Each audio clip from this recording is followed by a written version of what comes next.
असली समस्या की जड़ प्रेत नहीं है। प्रेत तो बेचारा एक थप्पड़ मारो अपने यहाँ पे मर जाता है। असली समस्या की जड़ पितृ है, जो सबसे शक्तिशाली है।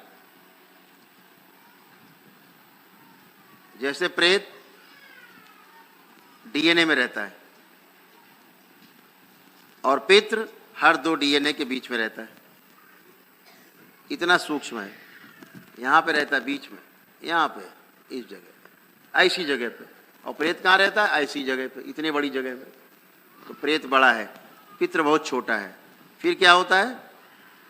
जो प्रेत को सिद्ध करके चिकित्सा करते हैं, झाड़ फूक करते हैं, टोना टोटका, ये तमाम मुल्ला मौलवी और तमाम ये जादू टोना वाले पगड़ी टोपी बांध के जो प्रेतराज सरकार की जय बोलते हैं, कि प्रेत को पितृ नहीं दिखता, प्रेत को सिर्फ प्रेत ही दिखेगा। पितृ को देखने की शक्ति नहीं उसके पास। पितृ बहुत छोटा है। पितृ की बगैर मर्जी की प्रेत उसे देख नहीं सकता। तो चिकित्सा क्या करोगे जब दिखता ही नहीं है? जब समस्या ही नहीं दिख रही है तो चिकित्सा क्या करोगे? तो बेचारे इसलिए परेशान है भूत प्रेत में। और भूत प्रेत यहाँ जितने लोग आए, जब आए थे तो भूत प्रेतों से भय लगता था। जब आए थे पहले, आने के पहले लगता था भय। हाथ उठाए, कितना भय लगता था? जरा सब लोग उठाए हाथ, उठाए। भूत प्रेत से भय लगता था भय, सबको भय लगता था। हाथ नीचे करें। अब ऐसे कितने लोग बचे जिनको भूत प्रेत का भय अब लगता है? दरबार में आने के बाद अब भी लगता है भय। ये देखो भय गायब हो गया है, एक हाथ नहीं उठ रहा। तो भूत प्रेतों से भय होता ही नहीं है ही नहीं। यही दरबार की महिमा है कि भूत प्रेत से भय का मतलब ही नहीं है। भूत प्रेत तो बेचारा आपका घर संभालता है उल्टा, आपको पता भी नहीं होगा। भूत प्रेत आपकी मदद करते हैं, आपको पता है। बदमाशी पितृ करते हैं। पहली बात तो पितृ क्या करेंगे? अपने रोग आपको बांट देंगे। जो रोग उनके होंगे वो रोग आपको दे देंगे, सौगात में मिलना ही है। चाहे पितृ कितना शरीफ हो, चाहे पितृ आपके भगवान राम क्यों ना हो, अगर भगवान राम जैसे मरे वैसे ही आपको मरने के लिए बाध्य करेंगे। वैसे ही मर जाओ तुम भी, भावना वही देंगे। कोई हो पितृ, जिस तरह मृत्यु हुई होगी उसकी कोशिश होगी वैसे ही आपकी मृत्यु हो, उसी तरह से हो, और वैसे ही होती है। लोग तड़पते रहते हैं कष्टों में।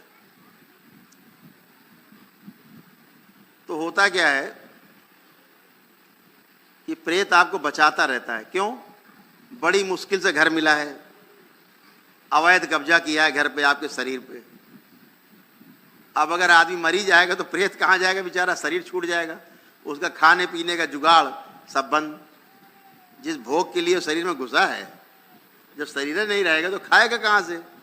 हवा में तो खा नहीं सकता बेचारा, खाएगा शरीर के माध्यम से। इसमें आनंद ले रहा है। वो चाहता है मरने ना पाए। भयभीत आपको खूब करेगा, डराएगा खूब, बहुत डराएगा, लगेगा मारी डालेगा आपको। जैसे जज साहब तारीख देते हैं ना, ऐसे ही तारीख देता है प्रेत। अगली आने वाले 27 तारीख तक मार डालेंगे, कुछ भी कर लो तुम। अब आप हाथ पैर फूले और आप तुरंत मुल्ला जी के पास पहुँचे। अपना मुल्ला जी ने अपना कार्यक्रम चालू किया। अभी रुको बताते हैं। और वहाँ प्रेत की औकात नहीं मारने की, वो क्या मारेगा बेचारा, खुद ही मरा हुआ है। तो प्रेत ऐसे ही आपको धमकाता रहेगा, सांसें आपकी बिल्कुल तोड़े रहेगा, लगेगा बस अब मर गए। लेकिन भयभीत करेगा, मारेगा नहीं। क्यों नहीं मारेगा? क्योंकि उसके पास पहली बात तो मारने की शक्ति नहीं है आपको, दूसरी बात मारना भी नहीं चाहता, नहीं तो वो खुद ही मर जाएगा। ठीक है? तो ये बात पहली बात ध्यान रखनी है। भूत प्रेत इसलिए भय नहीं, हर बार बचाने की कोशिश करता है कि आपका किसी तरह से शरीर ना छूटे, बचा रहे शरीर। पितृ क्या करता है? पितृ कहता है मेरी संपत्ति है ये, मेरा वंशज है ये, हम इसके पितृ हैं, इसको मार के अपने साथ ले चलेंगे, अपने साथ रहेंगे। छूट गया यहीं नीचे, ये यहीं रह गया है और हम चले गए, तो भैया तुम भी चलो।